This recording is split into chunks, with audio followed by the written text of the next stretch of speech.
नमस्कार, आपले स्वागत आहे जेएस किचनमध्ये। आज आपण बनवणार आहोत खांडवी। सर्वात आधी 1 वाटी डाळीचं पीठ, 1 वाटी दही, दळून घेतलेली मिरची, हळद, स्वादानुसार नमक, थोडे पाणी टाकून मिक्स करून घ्यायचं। मिक्स करून झाल्यानंतर त्यानंतर तयार केलेलं मिश्रण गाळणीने गाळून घ्यायचं। गाळून झाल्यानंतर गॅस चालू करून मिश्रण 10 ते 15 मिनिटे शिजवून घ्यायचं। शिजवून झाल्यानंतर ताटाला बारीक लेयर लावून घ्या। 10 मिनिटं थंड होऊ द्या। थंड झाल्यानंतर चाकूने कट करून घ्या।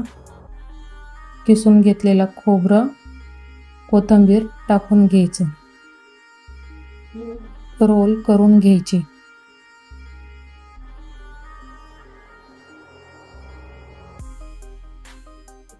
अशा प्रकारे रोल करून झाल्यानंतर खांडवीला तडका देण्यासाठी तेल, मोहरी, तीळ टाकून तडका देऊन घ्यायचा।